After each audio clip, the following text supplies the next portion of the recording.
Hello NBA fans, and welcome back to another video here on the NBA the week that was.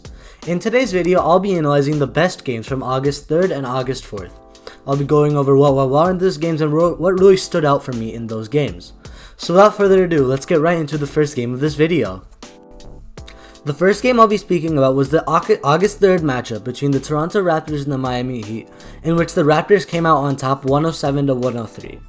The Raptors were led by not only Fred VanVleet's career-high 36 points, but a strong defensive performance against a great offensive team in the Miami Heat. The Raptors are able to really just mitigate offensive threats on different teams using their various styles of defense, whether it be a zone defense or different type of man defense. It's like an NFL team, the amount of times they switch the defense they go into.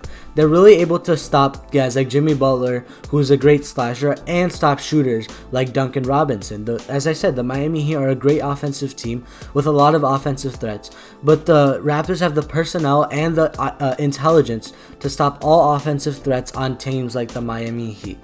However, we can't disregard Fred VanVleet's 36 points. It was the impetus for the Raptors offense, and he really led them, while others, they played their part, but Fred VanVleet, his career-high 36 points, was really the defining factor for the Raptors in this game and how he led them. Not only his three-point shot, but his ability to get past slower defenders and get to the rim and finish despite being undersized. That's one of the things that makes Fred VanVleet criminally underrated, his finishing ability. Everyone seems to think of him as just a shooter, but his ability to finish against bigger defenders in the paint is very underrated and is what makes him such a great offensive talent. His ability to score in all forms on the offensive side of the ball and his ability to play on-ball defense makes him a great player for the Raptors.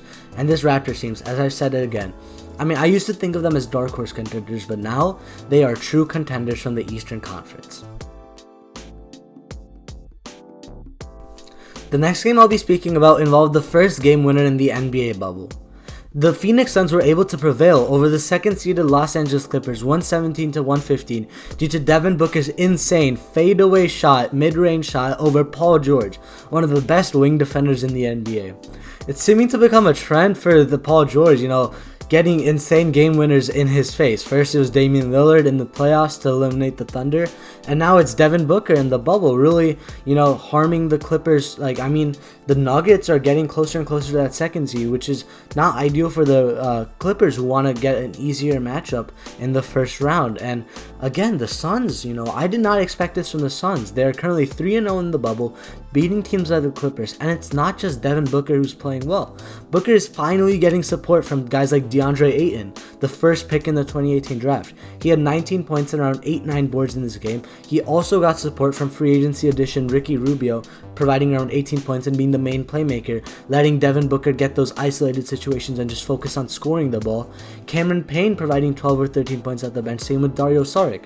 This Suns team is really, I did not expect this from them, as I said, in this bubble. Coach Monty Williams is really able to really capitalize on the benefits of all these Suns players. Mikal Bridges, a great pick from the 2019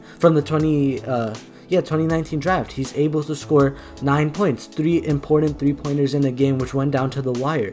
The Suns are really looking good, and with the Grizzlies in a slide, with the Spurs lacking LaMarcus Aldridge, and the Pelicans not being able to implement Zion to the best of their abilities, they're really looking on forcing that play-in tournament against the Blazers, in fact. You never know what could happen.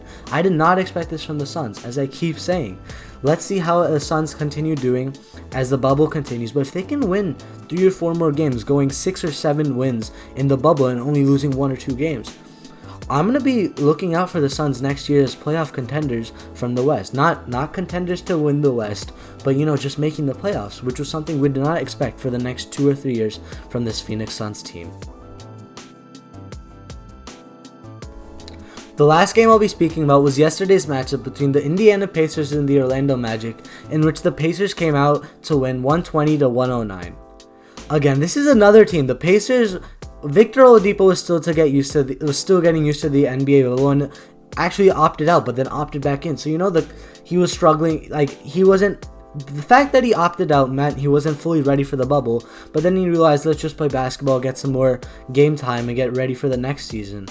Domantas Sabonis was out due to a foot injury. However, the Pacers are 3-0, beating teams like the Philadelphia 76ers in the process, and then they beat the Magic yesterday, 120-109, and that's because of one man, TJ Warren. This man is averaging 38 or 39 points in the 3 games played in the bubble and is going absolutely berserk. He didn't miss a shot in the first half, going 8 for 8, scoring 21 points, and it's just been on a tear. The only reason I chose this game was to talk about TJ Warren and the fact that this man, as I said in my last video, was traded for cash considerations and is now dropping 38 points per game in the bubble.